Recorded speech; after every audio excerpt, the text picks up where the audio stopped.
존경하는 국민 여러분, 그리고 우원식 국회의원님과 의장님과 그리고 여러 국회의원 여러분, 저는 지난 6월 4일 이곳 국회에서 대통령 취임 선서를 통해 국민이 주인인 나라, 다시 힘차게 성장 발전하는 나라, 모두 함께 잘 사는 문화가 꽃피는 나라, 그리고 안전하고 평화로운 나라를 만들겠다고 약속드렸습니다. 무너진 경제를 회복하고 민생 경제를 살리는 일은 지금 우리가 해결해야 할 가장 시급한 과제입니다. 요즘처럼 저성장이 지속되면 기회의 문이 좁아지고 경쟁과 갈등이 격화되는 악순환에 빠지게 됩니다. 새로운 성장 동력을 만들고 성장의 기회와 결과를 함께 나누는 공정성장의 문을 열어야 양극화와 불평등을 완화하고 모두가 함께 잘 사는 세상으로 나아갈 수 있습니다. 자본시장도 정상화해야 합니다.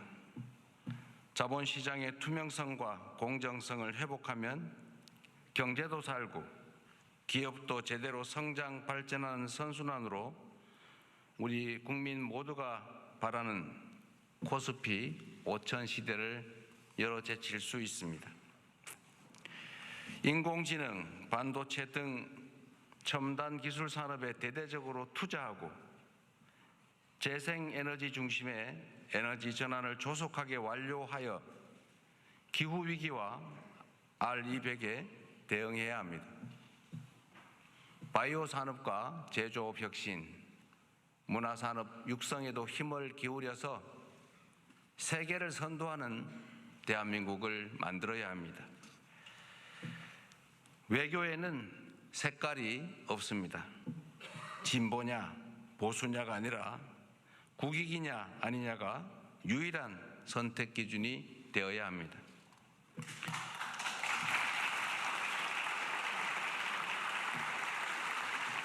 감사합니다. 우리 국민의힘 의원들은 반응이 없는데 이러면 좀 쑥스러우니까.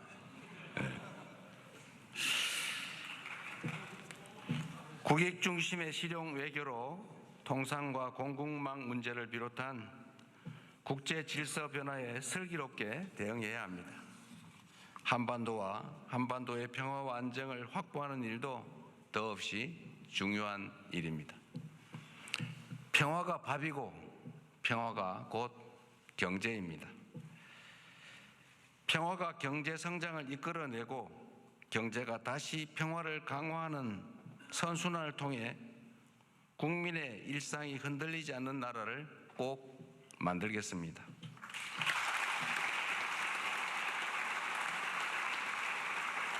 이 자리를 빌려 국민 여러분께 간곡하게 협조 요청을 드립니다. 새로운 나라, 진짜 대한민국을 만드는 일은 대통령 혼자 또는 특정한 소수가 할 수 있는 일이 아닙니다. 예측 가능하고 합리적인 사회를 만들기 위해서는 우리 모두가 최소한의 합의를 꼭 지켜야 합니다. 규칙을 어겨서는 이익을 볼 수 없고 규칙을 지켜도 결코 손해보지 않는 그런 공정한 사회를 만드는 일 역시 모두의 협력 없이는 불가능합니다. 공정하게 노력해서 일궈낸 정당한 성공에는 우리 모두가 박수를 보내는 그런 합리적인 사회를 꼭 만들어야겠습니다. 기득권과 특권, 세치기와 편법으로 움직이는 나라가 아니라 공정의 토대 위에 모두가 질서를 지키는 상식적이고 합리적인 사회로 나아가야 하는 것입니다.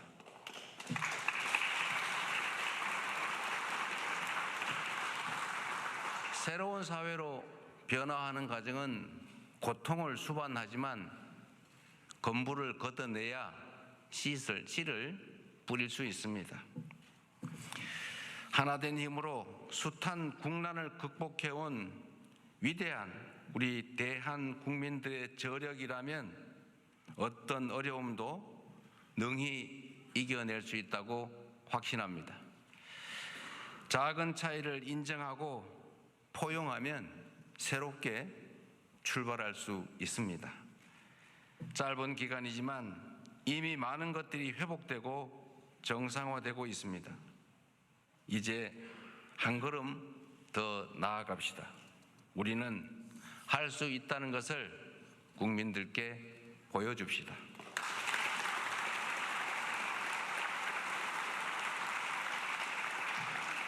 존경하는 국민 여러분, 그리고 더불어민주당, 국민의힘, 조국혁신당을 포함한 국회의원 여러분, 오늘 저는 정부가 추가 경정 예산안을 편성한 이유와 주요 내용을 직접 설명드리고 국회 협조를 구하고자 이 자리에 왔습니다.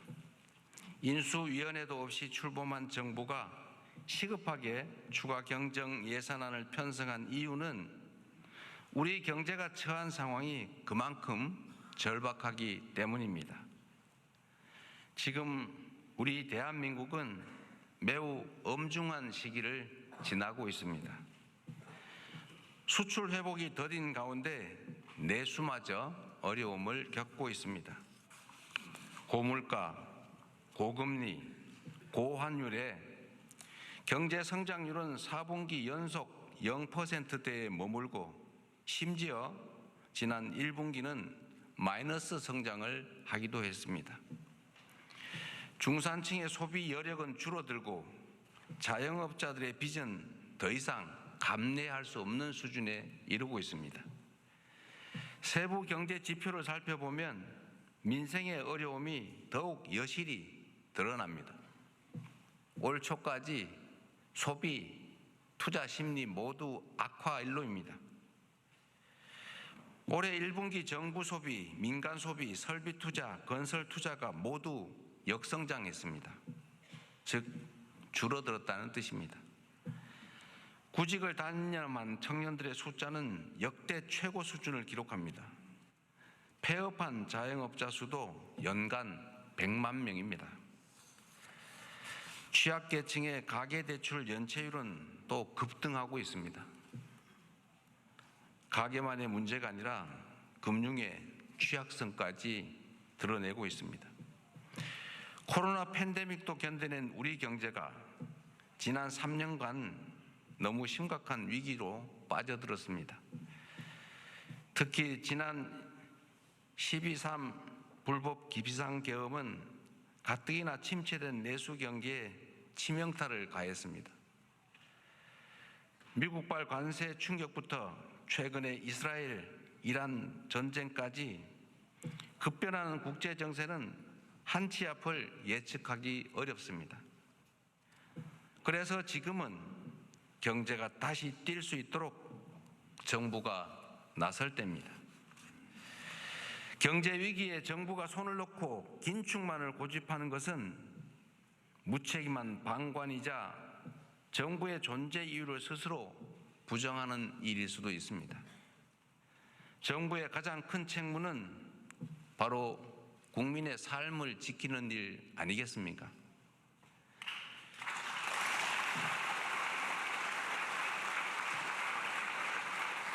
국민의 삶을 지키는 정부, 그리고 위기 앞에 실용으로 답하는 정부라야 합니다.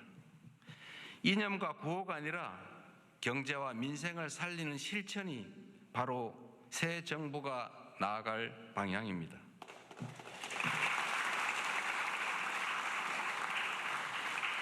국민 여러분, 그리고 국회의원 여러분, 경제는 타이밍이라고 합니다. 지금이 바로 그 타이밍으로 생각됩니다. 저는 취임 첫날 첫 행정지시로 비상경제점검 TF를 구성하고 경기 침체 극복과 민생 회복을 위해서 30조 5천억 원 규모의 추가 경정 예산안을 편성했습니다. 신속한 추경 편성과 속도감 있는 집행으로 우리 경제, 특히 내수 시장에 활력을 불어넣는 것이 중요하다고 판단했습니다. 경기 회복의 골든타임을 놓치지 않도록 국회에 적극적인 협조를 부탁드리면서 추가 경정 예산안 세부 내용을 설명드리겠습니다. 첫째, 심각한 내수 침체에 대응하기 위해 소비 진작 예산 11조 3천억 원을 편성했습니다. 약 13조 원 규모의 민생 회복 소비 쿠폰을 편성해서 소비 여력을 보강하고 내수 시장 활성화를 지원하려고 합니다. 소비 쿠폰은 세금을 내시는 분을 포함해서 전 국민에게 보편 지급하되 취약계층과 인구 소멸 지역은 더 두터운 맞춤형 지원으로 편성했다는 말씀을 드립니다. 모든 국민들은 1인당 15만 원씩을 받으시되 형편과 지역에 따라 최대 52만 원까지 지원하게 됩니다. 지역 경제에 숨을 불어넣기 위해 지역사랑 상품권에 6천억 원 국비를 추가 투입해서 할인율을 인상하고 발행 규모를 8조 원 추가로 확대했다는 말씀을 드립니다.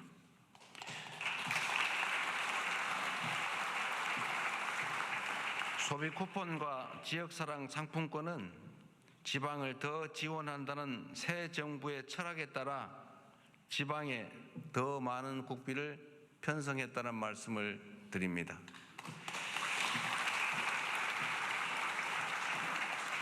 둘째, 경기 활성화를 위한 투자 촉진 예산 3조 9천억 원을 편성했습니다. 철도, 도로, 항만 등 집행 가능한 SOC에 조기 투자하고 침체된 부동산 PF 시장에 총 5조 4천억 원의 유동성을 공급하는 등 건설 경기를 살리기 위한 예산을 담았습니다.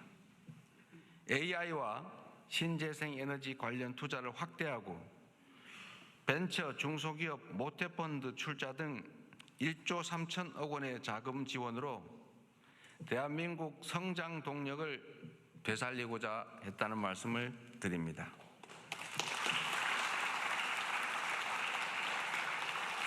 셋째로 소상공인, 취약계층 등을 지원하는 민생안정 예산을 5조 원 담았습니다. 같은 경제 위기 상황이라도 고통의 무게는 같지 않습니다. 코로나 팬데믹 위기부터 12.3 불법 비상계엄까지 극심한 고통을 겪고 계신 소상공인, 자영업자, 취약계층을 위한 특단의 대책이 필요합니다. 새 정부는 빚을 갚을 여력이 없는 취약차주 113만 명의 장기 연체 채권을 소각하겠습니다. 7년 이상 연체된 5천만 원 이하 채무를 정리해서 사실상 파산 상태로 상환 능력을 상실한 분들이 다시 정상적인 경제 활동에 복귀할 수 있는 기회를 부여해 드리려고 합니다.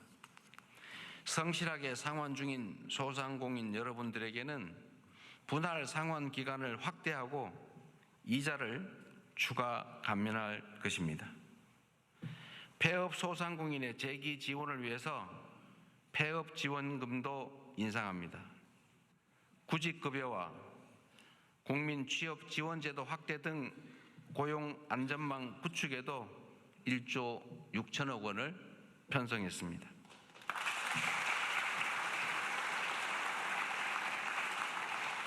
넷째, 10조 3천억 원 규모의 세입 경정을 추진해서 재정 정상화의 시작을 알리겠습니다. 이번 추경안에는 세입 경정을 반영했습니다.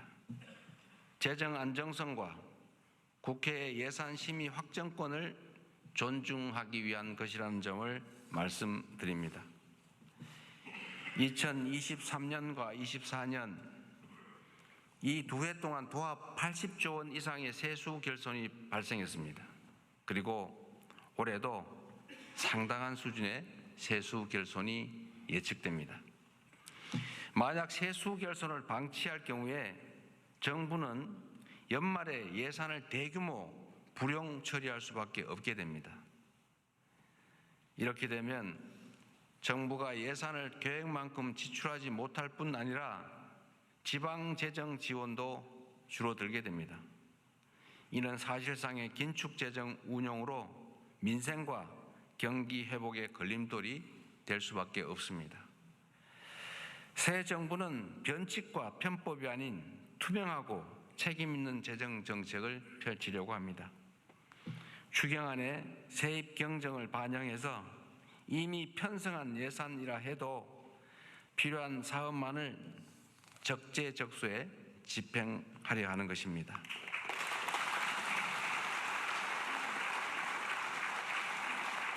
존경하는 국민 여러분, 우원식 국회의장님, 그리고 국회의원 여러분, 경제와 민생을 살리는데 여야가 따로 있을 수 없습니다. 이번 추가 경정 예산안은 경제 위기 가뭄 해소를 위한 마중물이자 경제 회복을 위한 최소한의 조치입니다.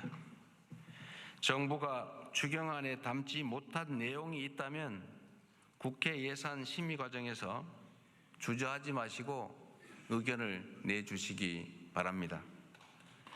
특히 우리 야당 의원님들께서도 필요한 예산 항목이 있거나 삭감에 주력하시겠지만 추가할 게 있으시다면 언제든지 의견을 내주시기를 부탁드립니다.